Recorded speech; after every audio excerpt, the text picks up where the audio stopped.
buka barang lawas. Nopi lagi. Iku yo bos sejarangan ya iso nyaron. Devi, let's go. Siap Pak Jono. Oke. Kang Mas aku wis gede. Kapan enggal didupake. Akeh joko sing padha ngamari. Nanging Kang Mas sing tak ateni. Tementan. Sliramu sing keponakanku. Ojo keburu nafsu mangko diguyu tanggamu. Bulanan gede amadani jagat rame. Ojo turu sore-sore karepin jadak jodone. Rawan-rawanan gede Lanjut, Ri. rapi karo tanggane. Heeh. Wong barengake mergo isih dulure dhewe. Dadine wong tuwa kok ora marekake. Becik diwurungake akeh wong liya kok rapi dulure. Tanjuke Ri.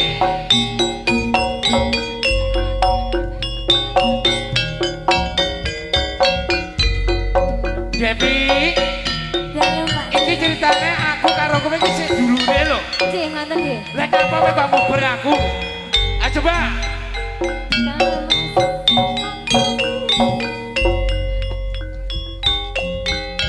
Alah, lamat-lamat to Pak. Kula kuwi kan yo akeh to wong liya.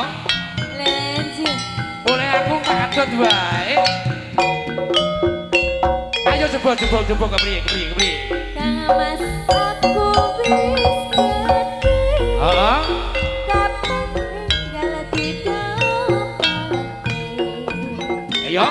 Joko sing padha nglamari nanging Kang Mas sing tak ateni.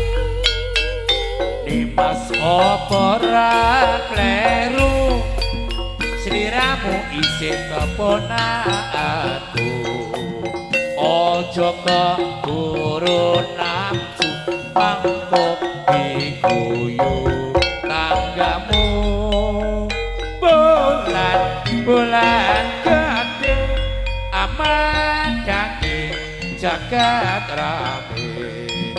Ojo turu sore-sore karepe cedak jodone.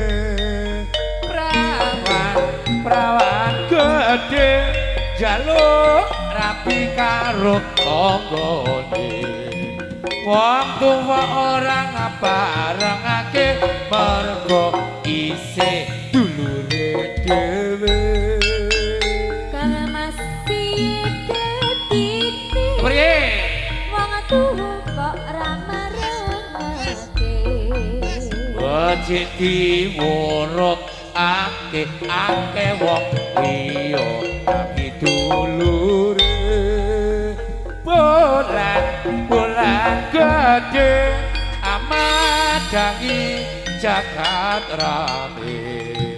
Ojo turu sore-sore ben cedak iku jodone. Prawan gede jaluk rapi karo tanggane. Wong tuwa ora marengake mergo isih dulure dhewe.